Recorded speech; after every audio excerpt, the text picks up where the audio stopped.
problem number 8 on page 415 says, in an election, 2.8 million votes were cast, and each vote was for candidate 1 or candidate 2. Candidate 1 received 28,000 more votes than candidate 2. So what percent of the 2.8 million votes were cast for candidate 1? Let's jump right into our who, what, when, where, and how questions, starting with the what question. What kind of problem is this? Well, we have some numbers and we have some numbers, but we can actually set this problem up using algebra. So this is actually an algebra problem, a little bit in disguise here because we actually don't see any variables in the problem. This is a word problem. And then the when question. All right, this is problem number 8 of 18, so we're sort of in the middle of the section here, so it's going to be hard to gauge your time. But jumping to the where question, we know this is going to be a hard problem because it's the last problem, the last multiple choice problem on this section. Therefore, it's always going to be a hard one. Number 8 in the combined section of gridded and multiple choice is always going to be a hard problem. So this might be a good problem to actually skip and come back to depending on how you feel about this type of problem. So then the how question, what method are we going to use to solve this? Now there's two different ways that I can think of, at least. You might be able to think of more, but there's two different ways that I can think of to solve this. We can either use the answer choices and plug them in and work backwards and see which one ends up being the right answer. Or we can set this up using ratios and a couple of algebraic equations to solve it. I'm going to solve this problem using algebra because I think it's faster. But both methods work, so it's really your choice. Whatever you're more comfortable with, that's what you want to do on the test if you get a problem like this. All right, so then the who question, after we answered the first 4 questions, you'll want to ask yourself, is this a problem I want to do, or is this a problem I want to skip? And if you decide to skip it, remember you can always come back to it if time permits. So let's jump into the algebra of this thing. So let's figure out what we're solving for. The first thing to note, and I've already underlined it, is the numbers that we're given in the problem. We're given the total number of votes, and I underlined that as 2.8 million. And then we're given that candidate 1 received 28,000 more votes than candidate 2 did. So those are our numbers in the problem. Now the ratio we're actually looking for a percent, and we want to find the percent of the 2.8 million votes that were cast for candidate 1. So it's important to get that ratio right. We're not looking for the percentage of votes that candidate 2 got. We want the percentage of votes for candidate 1. So let's set up that ratio first. So what we're going to be solving for in the end is the votes for candidate 1. And I'm going to mark the votes for candidate 1, the number of votes for candidate 1, just with the Roman numeral 1. So that over the total number of votes, total votes, is going to give us our answer as a ratio. Remember, we want it as a percentage, so we're going to have to convert to a percentage in the end. But the ratio is a good place to start. And part of this ratio we already know because we're given the total number of votes is 2.8 million. So I can actually put that in here. And now we just need to solve for the number of votes that candidate 1 got, and we'll have this thing nearly solved. Remember, though, this is a ratio, and we want it as a percent, but we'll come to that when we come to that. Okay, so how are we going to solve for the number of votes for candidate 1? We don't actually know how many votes candidate 1 received, we just know how many more they received than candidate 1. So guess what?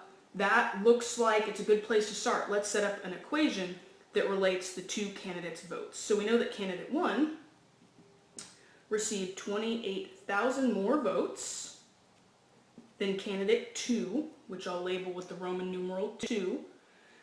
And then we also know something else. What else are we given in the problem that we can use? Well, we're given that the total number of votes for candidate 1 plus the total number of votes for candidate 2 equals how many votes were cast, so 2.8 million. All right, so now we have 2 equations and 2 unknowns. We have a system of equations.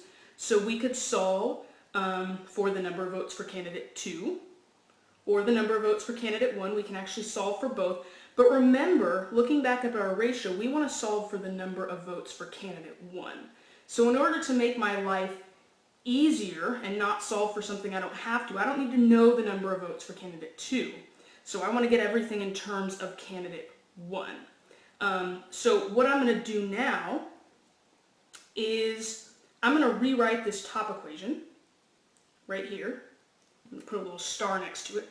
I'm going to rewrite it by getting the number of votes for candidate 2 on the left side of the equation. So I'm essentially going to subtract the number of votes for candidate 2 from both sides. And I'm sorry this is kind of getting crunched, but I don't want to take too much space here. When I do that, what I'm going to end up with, this equation is going to end up looking like the number of votes for candidate 1 plus the number of votes for candidate 2. I'm sorry, should be a minus. Minus the number of votes for candidate 2 equals 28,000.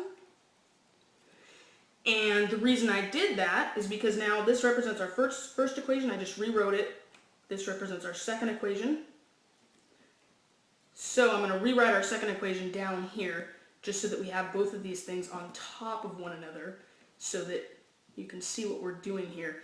And I'm rewriting 2.8 million. I'm writing it out. If you don't write it out, you could get to the right answer, but I get confused when I leave it as 2.8 million, and confusion leads to mistakes, so I'm going to do this methodically and write it out. So now what I want to do is I want to take these two equations and I'm just going to add them.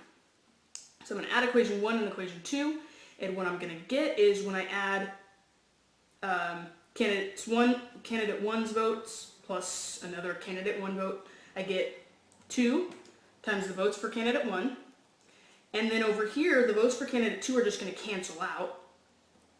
And I'm just going to get 28,000 plus 2.8 million is 28,000. All right. So that's the number of votes for candidate 1 times 2. So now I'm just going to divide both sides by 2 to get the total number of votes for candidate 1. And that gives me, when I do the division here, this is really testing me, but it gives me 1,414,000 votes for candidate 1. And now, how cool is this? I have what I need to solve for my ratio. I'm just going to plug these number of votes here in because they represent the number of votes for candidate 1, and that's going to give me my ratio. So the ratio of the votes for candidate 1 to the total number of votes cast is just 1,414,000 over 2.8 million.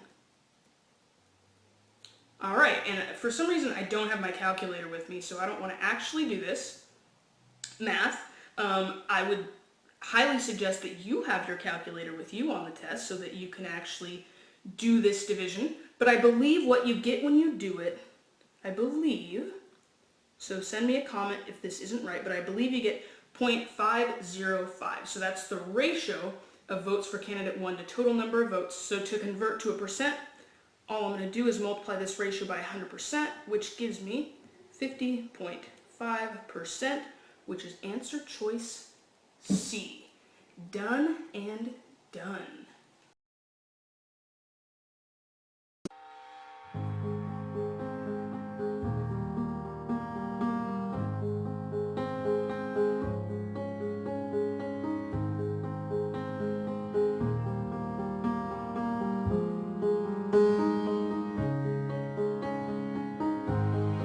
I'm not alone.